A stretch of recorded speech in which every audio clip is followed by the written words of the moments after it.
Beyond the Pages. Beyond the Pages.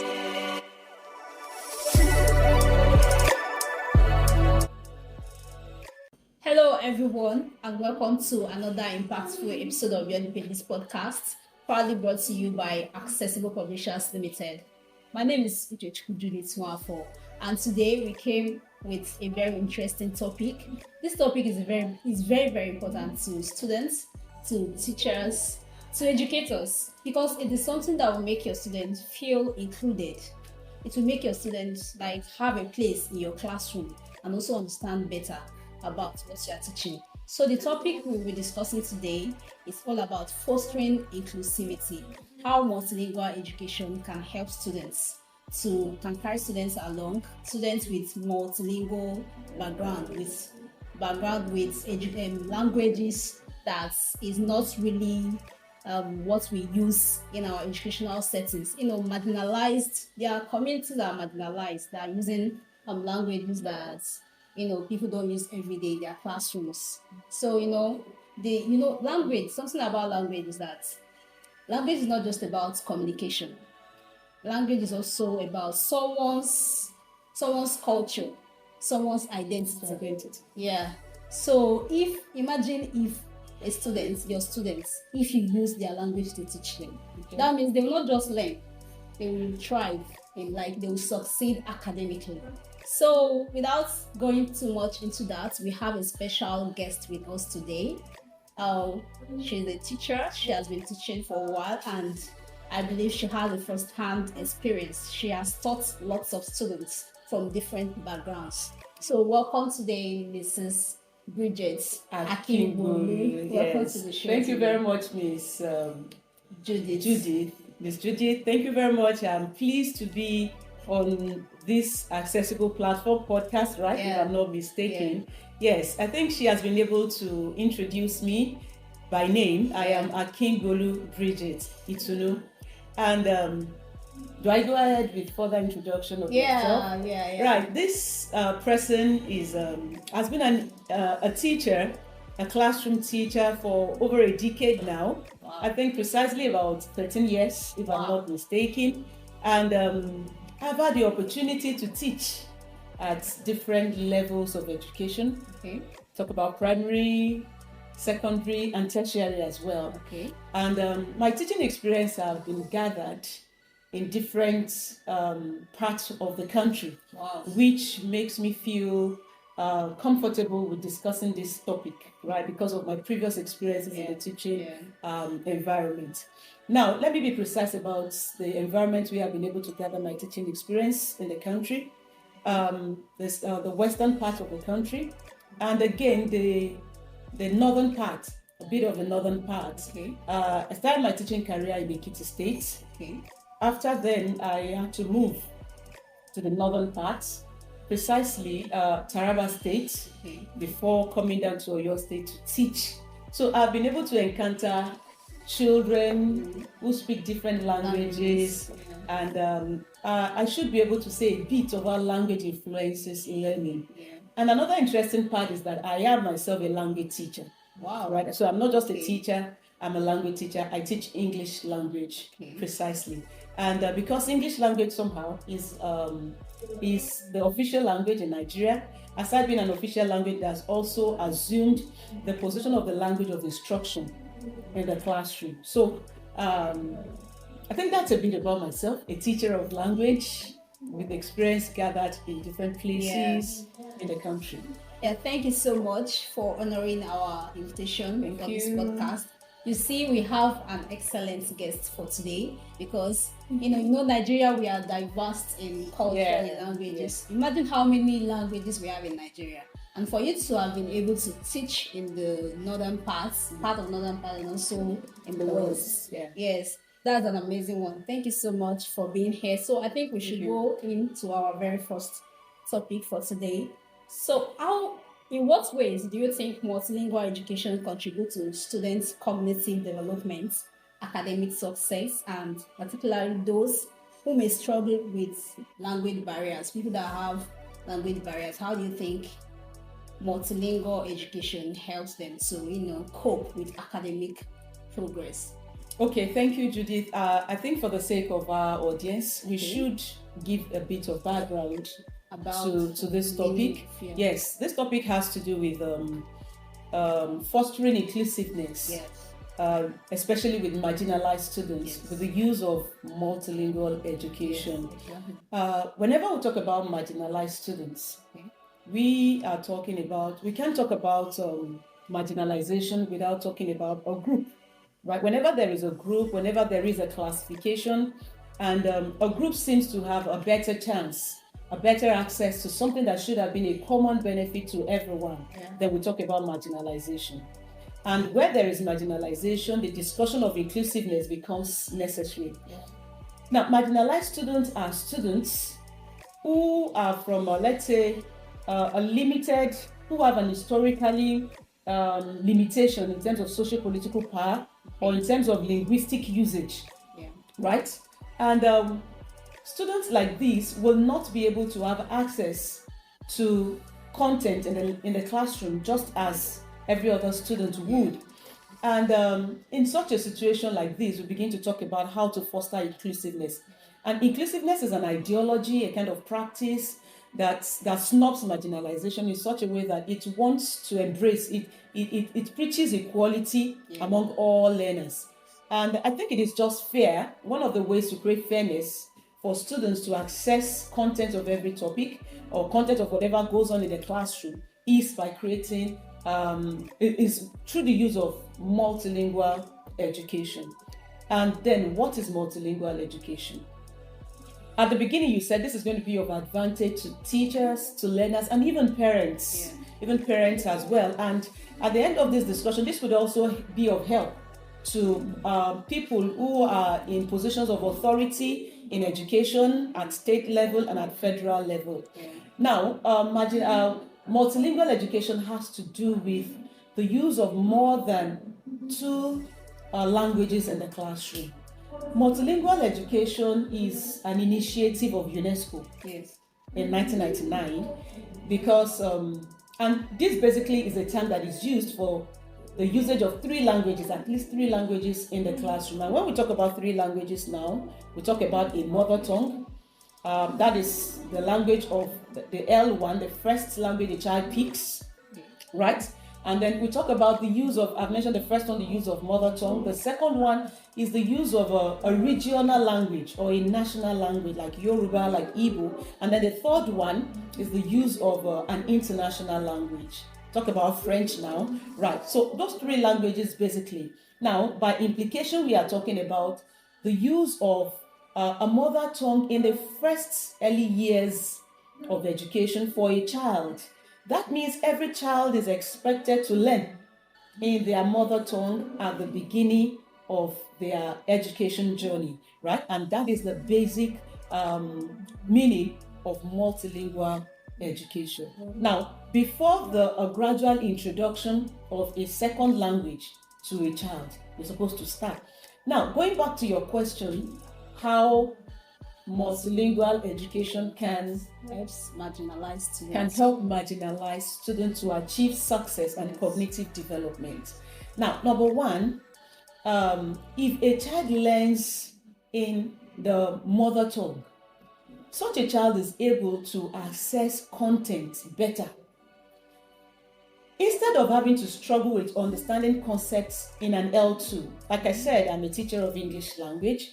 And the truth remains that we have a lot of students in the classroom today who are still struggling with understanding basic concepts of English language. Students who are still grappling with understanding the basic concept of grammar in the classroom. And then you're using the same language to teach concepts. What basically is being taught is not English language. As many persons have come to identify literacy with the ability to speak English, right? Literacy sometimes may be the ability to understand concepts, to read and write, not basically in English language. English language happens to be a privileged kind of language. So there are other concepts that are being introduced in education daily, but students are being taught in English language. Mathematical concepts, for instance, could have been easily accessible if a child is being taught in their basic, their mother tongue. So one benefit of teaching students in using multilingual education is that it helps them to understand content better. That's one. Okay. Another one is that it's multilingual education helps parents to be able to participate in their students. Exactly. You know, we can't talk about success in education without some level of involvement of parents. Now, it becomes difficult for parents to become a part of their children's education if they don't have an idea of what the child goes to the school to learn. Let me quickly share this experience. I think there was a time, a French teacher in my school, I happened to be privileged as an head of school, had to complain that the attitude of parents to French is not encouraging, because most of the children will come back with the assignment. If the children go home on weekend with about 5 assignments, they will turn in 4, and the French part will be like, my parents said we shouldn't, my parents said I should tell my teacher I don't understand. Yeah. Now, these same parents, in fact, some of them have lesson teachers, and they have been able to help the children with other subjects. But when it comes to a language that they don't understand, it poses a barrier, and then they will not be able to. And such a child, perhaps it is the parental involvement that will help the child achieve success. Yeah. There is already a barrier. So, and then another third point I'd like to make, which is an advantage of using multilingual education in the classroom, is the fact that children who are taught with multilingual education have better proficiency eventually in the usage of both languages, their L1 and their L2. I am Yoruba. I grew up learning with Yoruba, right? And so whenever I teach English language, there are areas where I'm able to transfer learning. There is what we call transfer of learning. The concept a child learns, you are expected to be able to transfer to another language for you to be able to, you understand, use the knowledge better. But there is always a restriction if there's only proficiency in one language and then the other language suffers. So I've been able to mention 3 benefits that doing multilingual education can, in such a way that it can help a child achieve success. Number 1, summarily now, first, it helps the child learn concepts better. 2, it helps the child acquire better proficiency level in the use of L1 and L2. And 3, parents are better able to get involved with their children's academics. Okay, thank you so much for the response. There's something I picked from what you said. Okay. You talked about parents being involved in their children's education. Because imagine when the parents, what they know, the language they only know is the native language, and maybe the child is taught only in English or French, and the person comes back home with an assignment. I mean, the parents will not be able to carry their child along. Exactly. So thank you so much for the point. So we move over to the second question. How does embracing multiple languages in the classroom help students, especially via building students' confidence and self-esteem? How does it help to build students' self-esteem and confidence? Thank you very much, Judith. And what I'd like to say here is that as educators, our roles are not limited to imparting knowledge alone. Okay. As an educator, you are expected to be able to enhance. You are expected to empower your students and also foster in them some sense of self-esteem. That is the job of a teacher too, not just to impart knowledge, because a child whose self-esteem is battered will not learn at all. And at the beginning, you have been able to establish that language is part of a person's identity. Yeah. It's part of your culture, it's part of your identity. Yeah. And so, if as an educator, you must be able to take care of the need of a marginalized student. If a child is marginalized basically on the level of their language, and what do we mean here? Don't forget the language of instruction in the classroom. Yeah. Now, if the language of instruction is English language, for instance, the child's language is already marginalized. Yeah. Of course, there are different levels of marginalization, but for the sake of this context, we're talking about language. Yeah. Now, a marginalized child, how does an educator handle such a child in order to build self-esteem? It is not enough for an educator to be nice, not just to be nice like, I feel for you. No. It's that's not sufficient. Okay. To be able to take care of the need of a child, you must be able to give attention and respect to every learner's identity in the classroom. A child whose language is brought to the forefront in the classroom, you're creating group discussion, projects in the classroom, and some of them can do it in their own language. It gives them that sense of understanding that my language is also identified, my language is considered important. And you see, this thing is interwoven. A child who is able to think, whose cognitive development has been tailored alongside the mother tongue, right, becomes creative along that side, will eventually have some level of confidence. Yes. At the same time, if the language of a child is used in the classroom for discussion, the child can also participate. Such a child feels positive about him or herself, and eventually it has effect at the long run on the child's overall performance. Another thing the teacher can do is to ensure that assessment is not limited. The language of instruction, the language of assessment, evaluation tools are designed alongside the marginalized languages. And of course, let me make reference to the national policy. Okay. National policy wants us to use at least the first language at the initial stage of learning.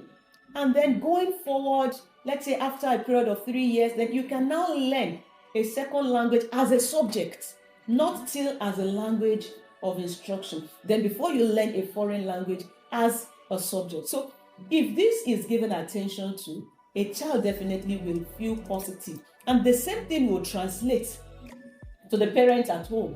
Imagine your child coming home with an assignment in their mother tongue. They also feel positive.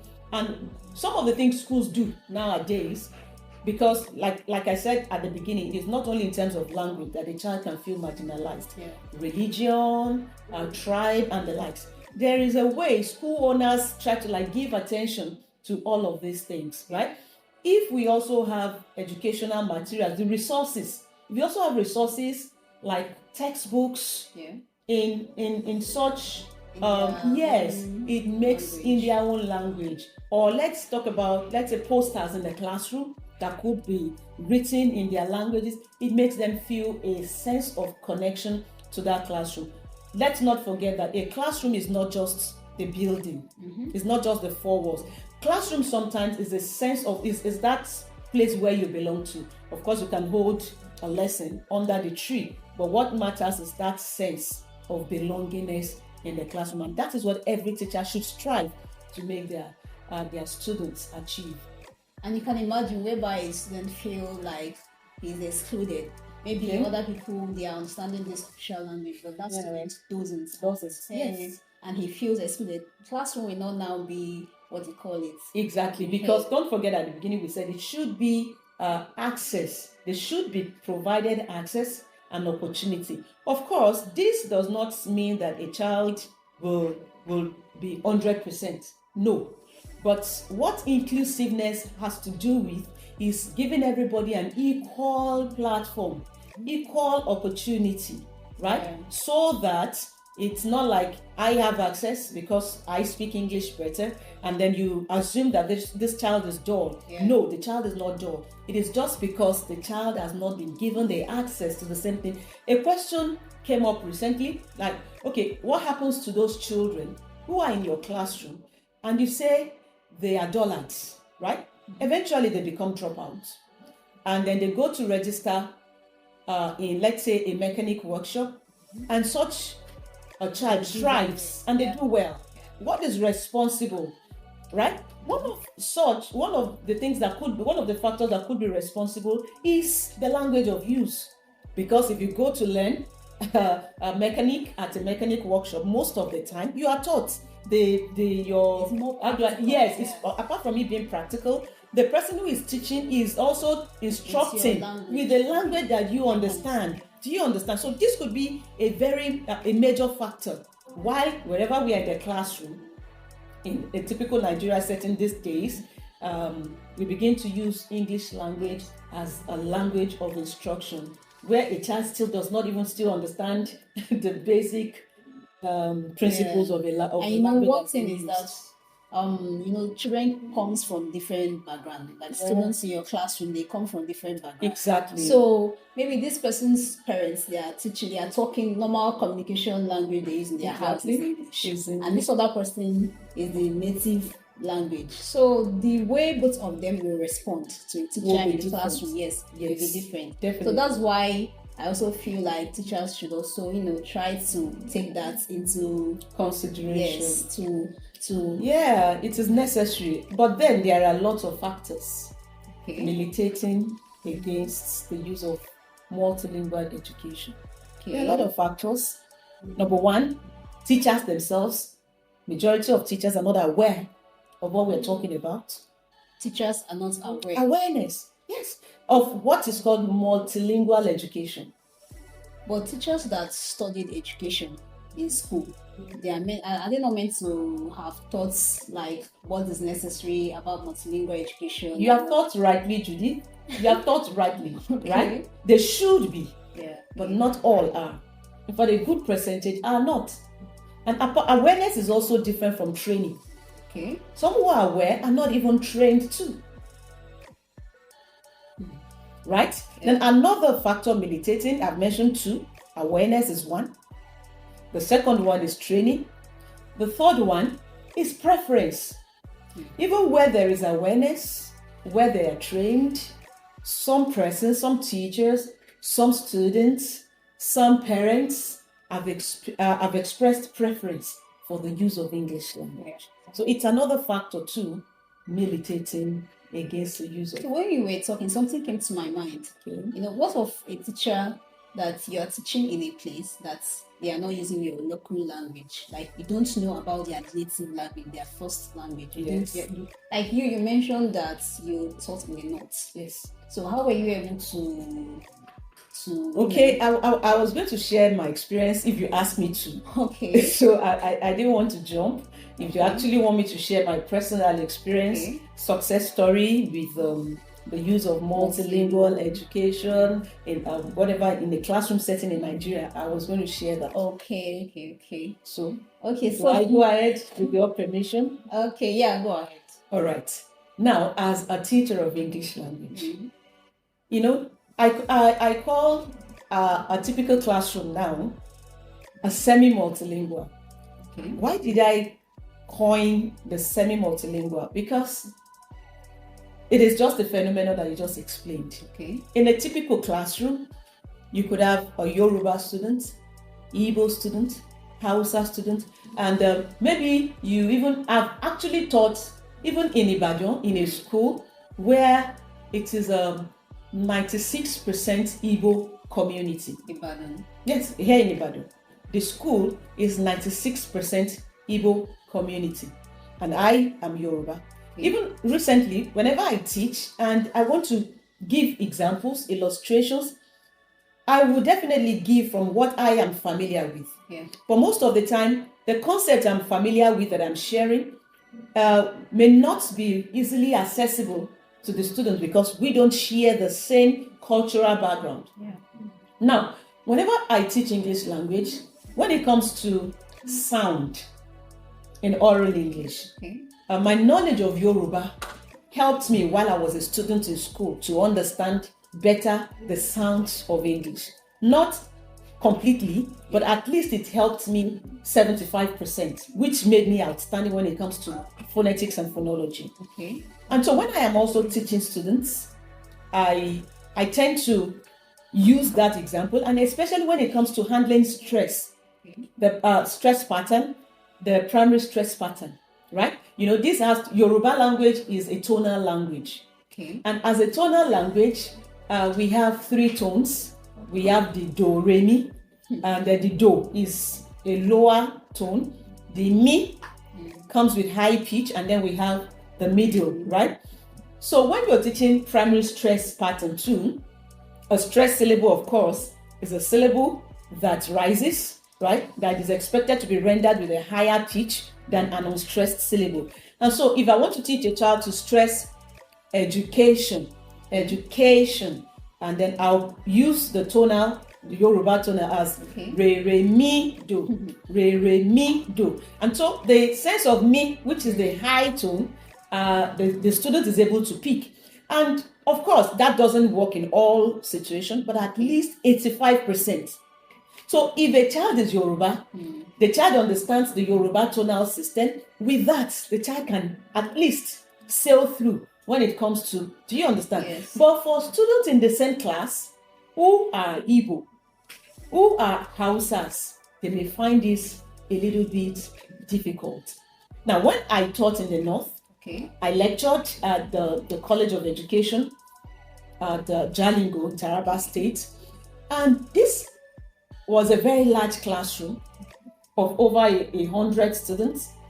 Basically, their official language, their regional language that they speak is Hausa, and I am Yoruba, and I am here to teach English language. I'm here to teach ENG, I think 101, phonetics and phonology. And at the end of the semester, a good number of them tried, but not the percentage I would have loved. Now, this is an aspect of language that I also love to teach, phonetics. But then the illustrations I would have been able to use, there is already language barrier. And so majority of them couldn't do well. If I was someone who also understands the regional dialects, maybe I would have been able to help them better. You understand? Yeah. Except they have tutorial masters who could also do this. So this sometimes it is a phenomenon that needs to be really, really looked into.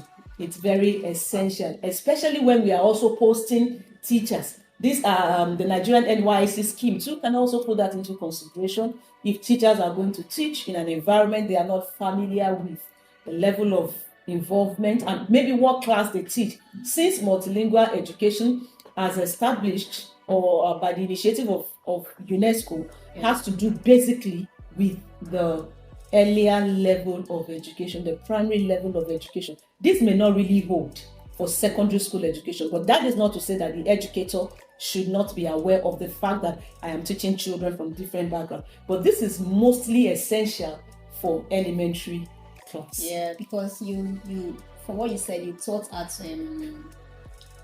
College of Education. Yes, College of. I also taught primary school. I've also taught primary previously, but then I taught basically using English language too. So okay, I want to ask, what do you think are the common misconceptions about multilingual education? What do you think people misconceive about multilingual education?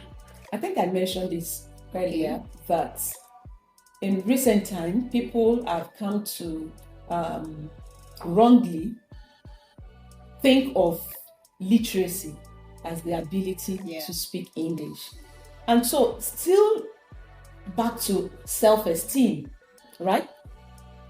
People, students prefer to be taught in English language because they feel that they will be considered local. You know, it is still the same sense that we have come to see our native languages as local languages. And this is a derogatory term. I always correct people whenever you say don't speak vernacular. It is wrong to consider your native language as vernacular. It shouldn't be. It could be an unofficial language, yes. In a school setting, you are expected to speak official language because it is an official environment. However, there are subjects. Yoruba is a subject. And so, because of this awareness, most children have come to understand that their language is local, and so they don't want to speak it. And that's why we have languages going into extinction. But thanks to UNESCO, I think they have also been able to come up with a celebration of a mother tongue language day. Yes, I think February 19th. It's February 19th, yes. Yeah. And some schools too have started celebrating some days like Yoruba Day, so a day where we speak Yoruba. Some schools too hold assemblies on certain days in their regional language. I think if this continues, maybe that misconception, the student attitude, parental negative attitude to teaching and learning in different indigenous languages will change. And you know, the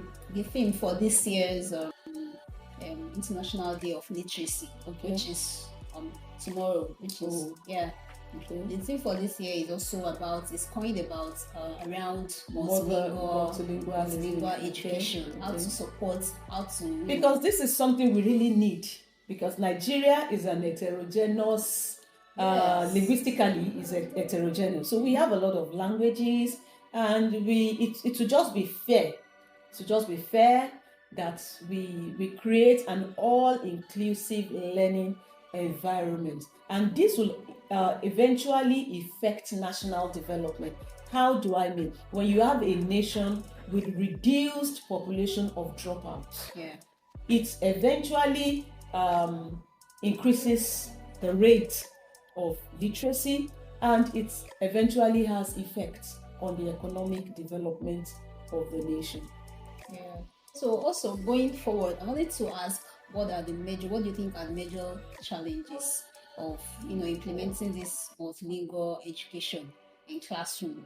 And also, do you have any particular success story that stands out to you?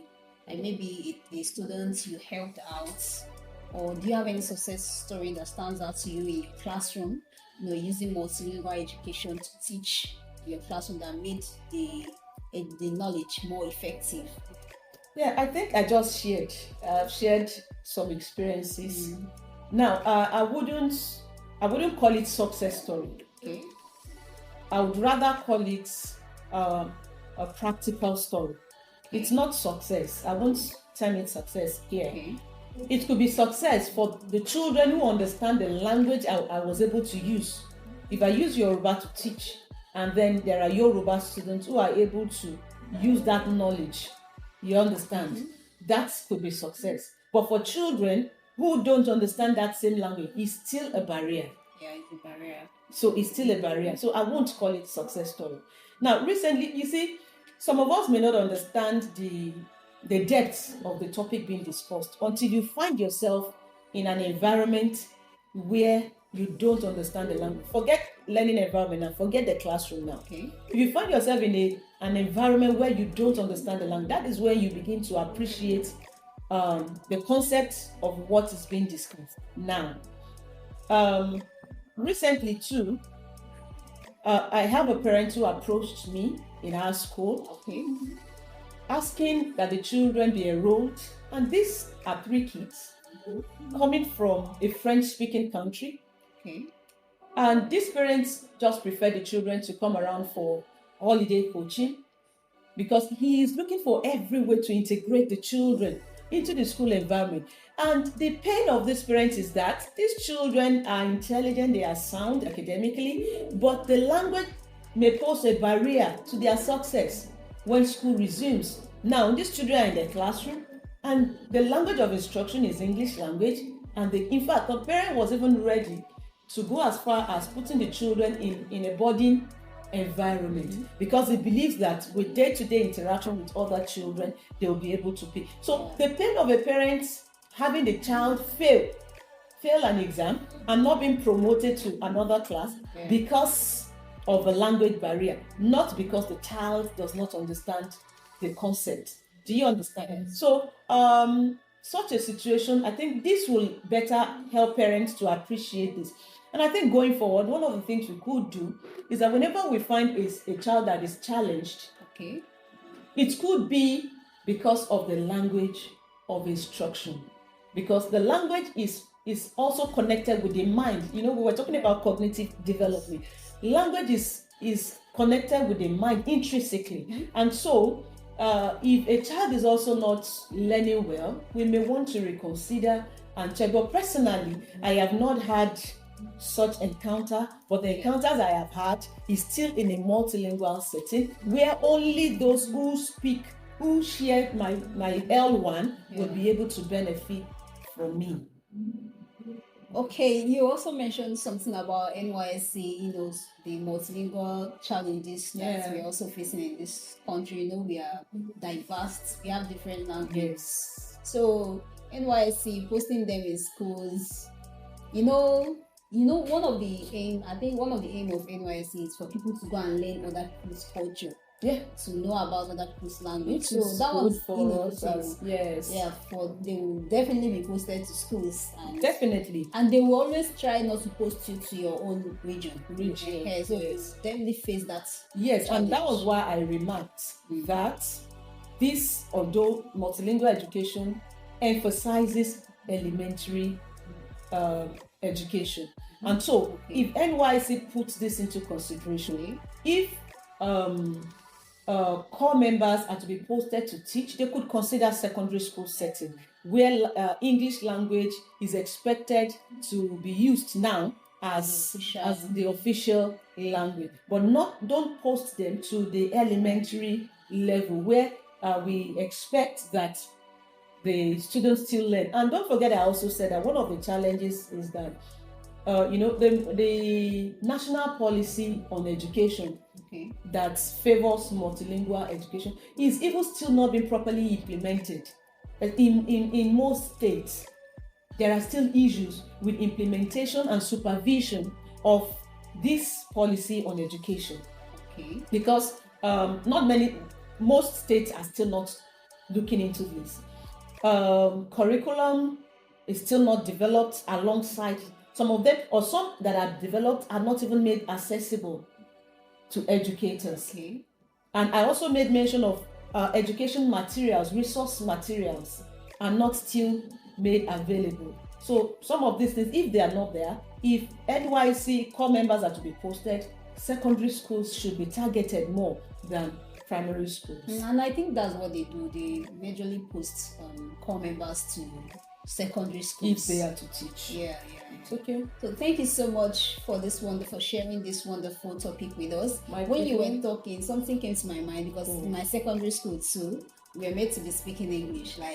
We used to write the names of people that speak. I studied in the East in Anambra, so they used to write names of people that speak Igbo in the classroom. So it's only English. So some of us that we are not very proficient with English. We used to, keep quiet and used to reduce the noise. Exactly. You would not want to express yourself. Yeah. And that doesn't even make you feel positive about yourself at all.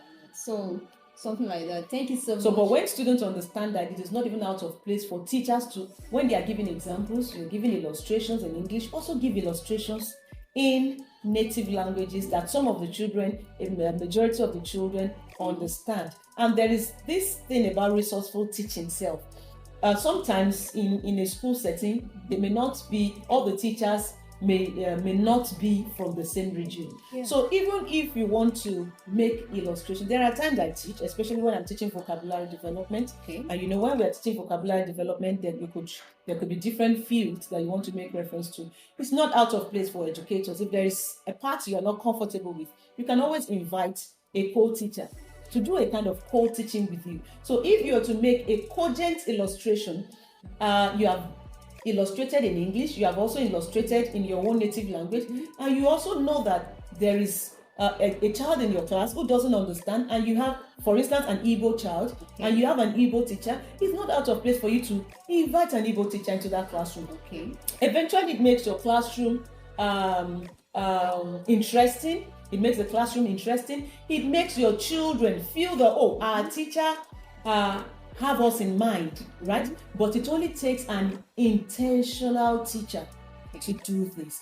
Teaching, it goes beyond, like I said at some point, it goes beyond going to the classroom to impart knowledge alone. You must ensure that your children, your students feel a part of that classroom. And one of the ways to make them feel a part of that classroom is let them know that you go all out, to teach them. Sometimes, maybe I've not done this before anyway, but as we speak, I'm also gaining inspiration. While you're teaching comprehension, aside giving maybe elementary stage now, but even in secondary school, occasionally you can do it. A child you have administered a comprehension passage or a summary passage to, a passage that is basically written in English, and the child has read the passage and didn't do well, now expect the children with a better grasp of English to do better. Can you also go extra mile to have the same passage translated? You know, like I said, going extra mile, and it takes an intentional teacher to do this. You can administer such to a student, and let's see if the child will still be able to perform better or not. Sometimes you may just want to do this to have a kind of comparative analysis of why your children do well and why they don't do well. Don't forget, inclusiveness has to do with creating an equal platform for every child to thrive. A teacher is not a teacher, an educator is not that person who is looking forward to the children that will fail and the children that will succeed. An educator is that person who imparts knowledge and creates a fair atmosphere for all the learners to access the same content that is being taught. And this is where multilingual education comes in. Yeah, you know, when you keep talking, things keep occurring to me. And yes. So when you were talking, I remember something I observed in this region. I've been here for like a few years now. There's something I observed. You know, when you want to write WAEC or NECO, you have to pick one native language that you will write. Yeah. So what I observed is people in this part of the country, they don't really pass their native language. Like, Judith, that's not an aspect we should really. But they used to think that's not an aspect we should go into. Okay. Really. I was going to mention that at some point, but I intentionally avoided it. Okay.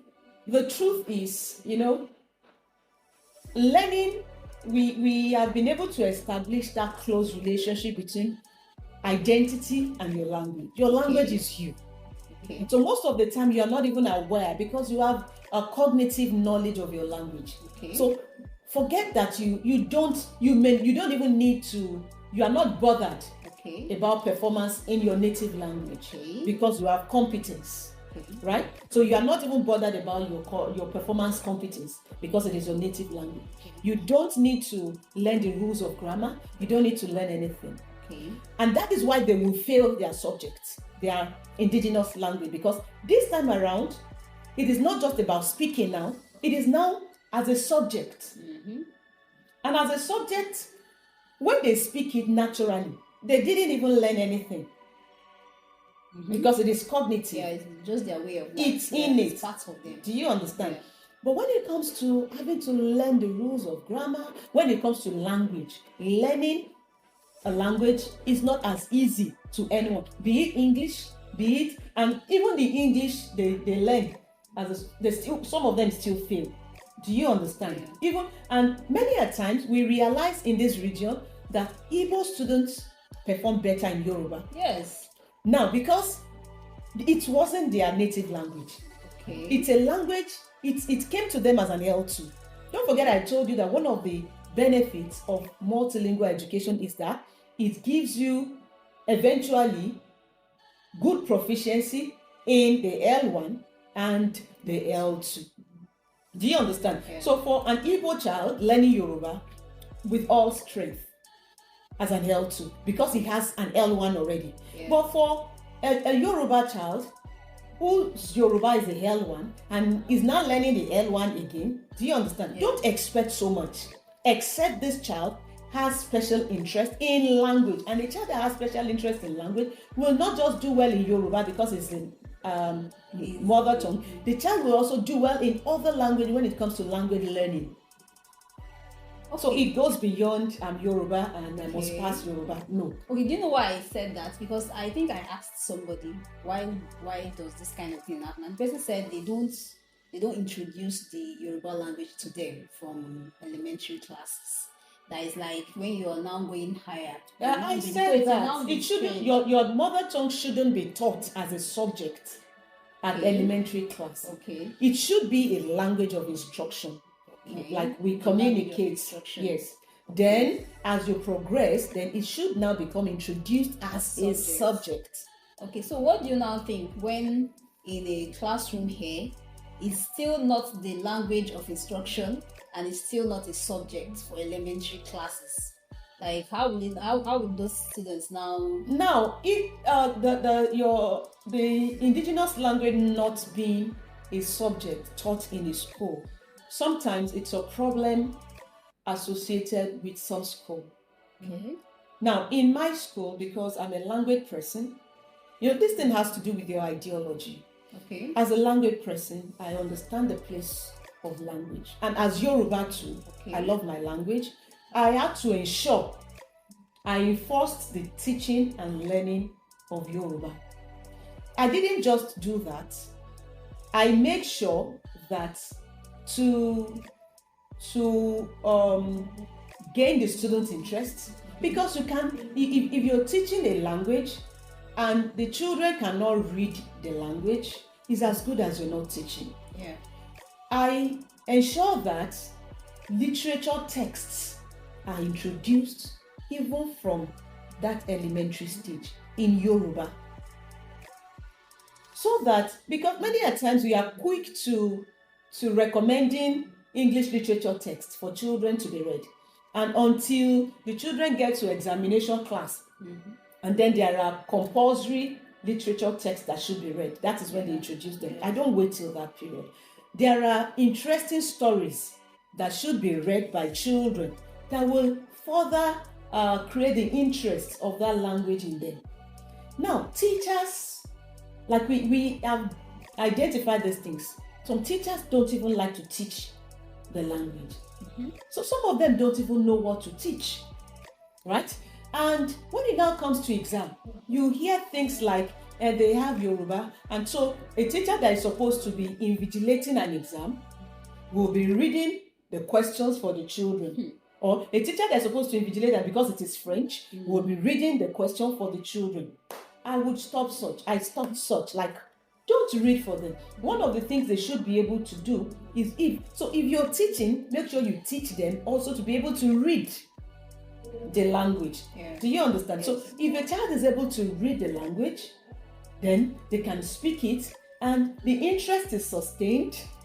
So going forward, at secondary school level, they can leverage on what they have actually gained at the elementary stage. But we have said sometimes it is attitudinal from parents, from school owners, and this is where a school should come in. Schools should learn to take their ground as educators, right? Either parents want it or not. One of the things I always tell parents around me is, I'll just be like, don't worry.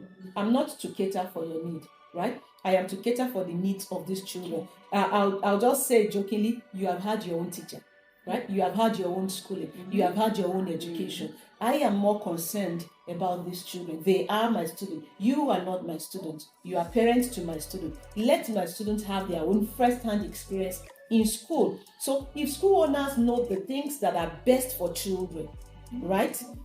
Sometimes they should just go ahead and calming the parents and letting parents know that don't worry, your children are in safe hands. We give to them what they need so that they can thrive in future. So like I said, the job of a teacher, the job of a school is not just to impart knowledge, but to empower the children with skills that will make them become better citizens and be able to operate and express themselves fully later on in life. I want to talk about full self-expression, right? We are talking about them becoming citizens of the world and not just citizens of a limited environment. You understand? Yes. And it has the advantage multilingual education has to a child cannot be overemphasized. It cannot be overemphasized. So I think we'll be wrapping it up now. Thank you so much for your points so far. It's been a very big pleasure having you today on our program. We thank you so much for honoring our invitation. So we also thank our listeners for staying with us up to this extent. We know you've learned one or two things. If you have any question for us, you can also drop it. Or if you have any other topic you want us to discuss, you can also reach out to us. And we should also know that we are online. We are on Facebook, we are on Instagram, we are on Twitter, we are on TikTok, Accessible Publishers Limited. So we look forward to you joining us next time as we explore more interesting topics. Thank you. See you next time. Happy reading. Bye.